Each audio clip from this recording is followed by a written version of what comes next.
história é essa?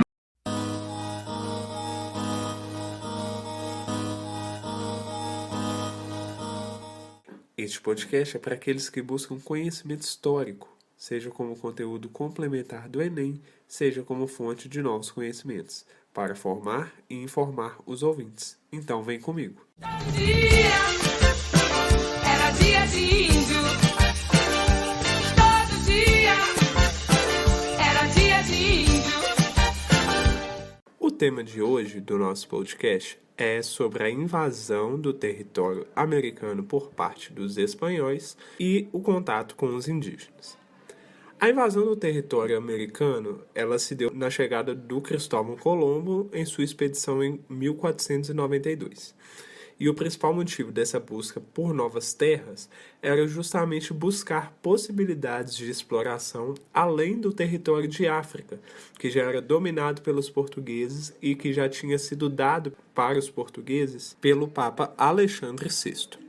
É importante lembrar que os europeus, no geral, já imaginavam que do outro lado do oceano teria terras que eles pudessem extrair riquezas. Um detalhe interessante é que o Colombo inicialmente achou que havia chegado às terras da Ásia em seu primeiro contato, e ele levava consigo um mapa do Marco Polo, mas quando ele procurou especiarias e produtos específicos das Índias, ele não achou. Basicamente, o projeto de expansão ao mar, ele não era bancado pela coroa. Então, os projetos eram dados pelos indivíduos que buscavam enriquecimento pessoal. Quando a coroa percebeu que este projeto daria certo, começou a cobrar tributos e também investiu em algumas expedições estatais.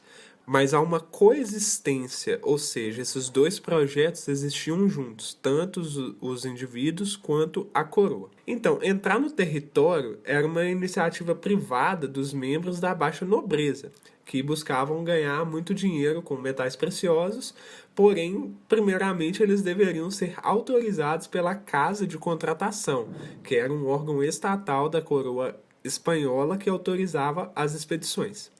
Quem que eles traziam nessas expedições? Eles traziam soldados e camponeses pobres, que também buscavam outras formas de sair da condição de vida que tinham.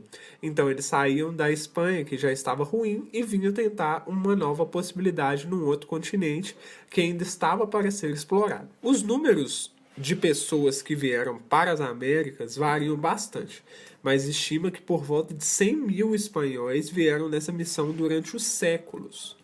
E aí a gente se pergunta como que eles conseguiram vencer os indígenas? Por qual motivo?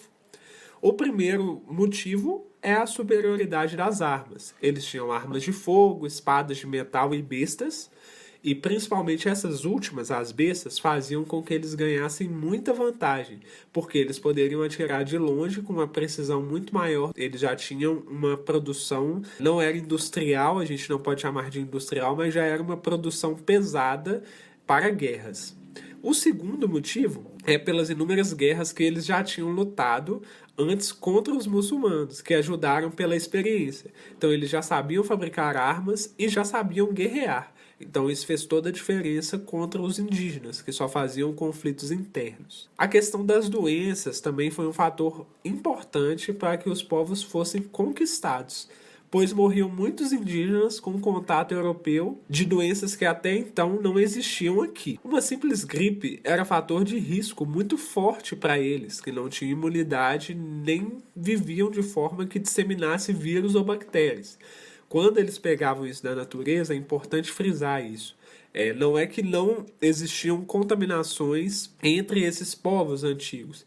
É porque a forma que eles viviam, eles tinham um contato só entre as comunidades, eles só tinham contato com outras comunidades em caso de guerra. Então eles não conseguiam disseminar a doença de forma que virasse uma epidemia ou uma endemia, né, que é uma doença que aparece em alguns pontos. Eles não tinham essa capacidade pela característica da população. E aí o Darcy Ribeiro, que é um importante antropólogo e historiador brasileiro, ele estima que metade da população indígena das Américas, Austrália e Ásia morreram ao primeiro contato com o europeu.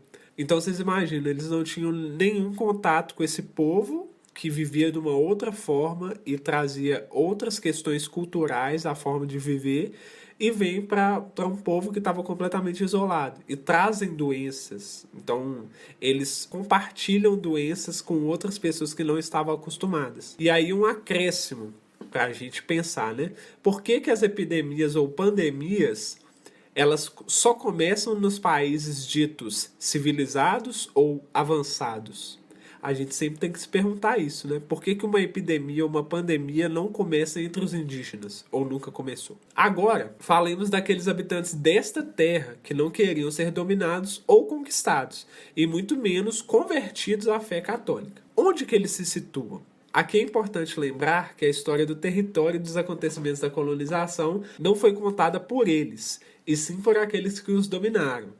Portanto, como temos documentos dos invasores em grande quantidade e alguns arquivos preservados das grandes sociedades indígenas, como os astecas e os maias, acabamos vendo pelos documentos europeus como os indígenas foram tratados. Então, como temos poucos documentos dos indígenas e principalmente só das grandes sociedades, a gente não consegue analisar de forma profunda como eles viviam. O indígena era tratado como um ser que, acima de tudo, precisava de redenção.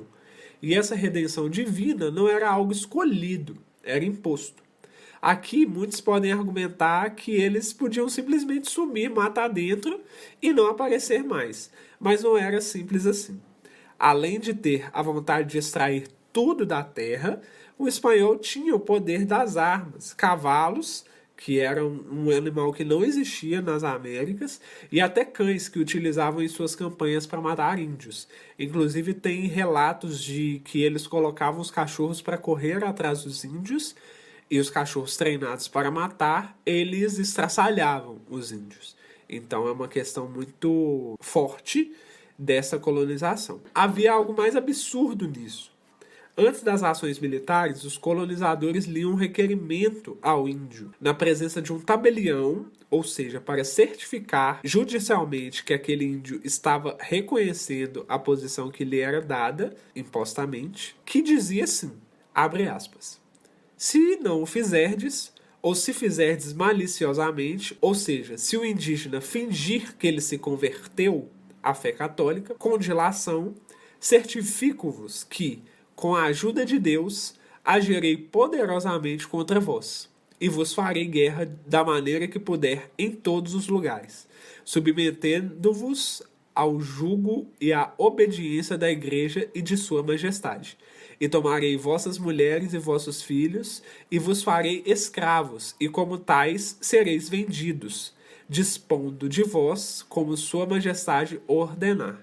E tomarei vossos bens, e farei contra vós todos os males e danos que puder. Ou seja, ou você vira católico, ou a gente acaba com a sua vida.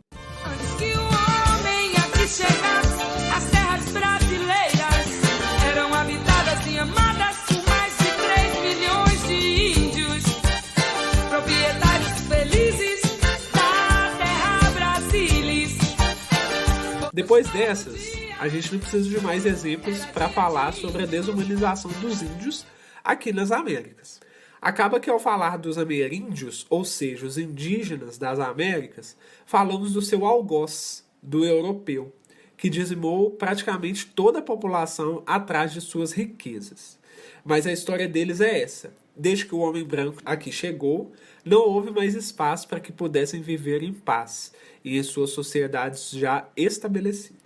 A gente fala de todo esse domínio europeu, mas apesar dele, a gente não pode dizer que os indígenas simplesmente aceitaram de bom grado que a terra fosse tomada. Eles inventavam ou deixavam mais bonitos seus mitos, e um deles é o mito de Eldorado, que dizia que havia um monte que jorrava prata. Muitos exploradores tentaram, em vão, subir o rio Paraná, subir o rio Amazonas ou o rio Orinoco atrás deste monte. Depois de um tempo, outros encontraram a riquíssima mina de Potosí, mas até aí foram anos de uma mentira que protegeu alguns grupos de ameríndios. Por que a gente não pensa também que a morte é uma forma de resistência para os indígenas? Muitos deles morriam nas exaustivas rotinas de trabalho, buscando ouro nos rios ou preparando a terra para a agricultura. Porém, alguns indígenas, infelizmente, viam na morte a possibilidade de tirar a sua vida e de sua família daquela condição. E por isso se matavam, e matavam seus filhos para não terem que ser escravizados. Tem relatos de ingestão de veneno e até que se enforcavam com as próprias mãos. E também temos que considerar as tentativas frustradas de conciliação entre os europeus e os indígenas. Os indígenas tentavam, mas os europeus não aceitavam. Existem diversos relatos de grupos que não eram ligados às grandes sociedades incas e astecas e não concordavam com sua forma de governar e viviam isoladamente, que eles ajudaram os europeus e depois foram dizimados, assim como os grandes imperadores que, vendo que iam ser derrotados, eles procuravam entregar tudo aos espanhóis para livrarem a sua vida, e mesmo assim morriam de forma cruel. Da natureza, eles são incapazes, com certeza, de maltratar uma fêmea ou de poluir o rio e o mar, preservando o equilíbrio ecológico da terra, fauna e flora. As referências desse episódio são um livro do Eduardo Galeano, As Veias Abertas da América Latina, e eu usei um texto do Ciro Flamarion Cardoso que está no livro América em Tempo de Conquista, organizado pelo Ronaldo Vanfas. Então, esse conteúdo foi relevante para você? Te fez pensar as inúmeras possibilidades que existem quando os diferentes povos se encontram e quando suas vontades são discordantes? No próximo episódio, vamos discutir um pouquinho sobre a vivência das sociedades ameríndias e como foi implantado o sistema dos vice-reinos e sua organização. Até lá, grande abraço!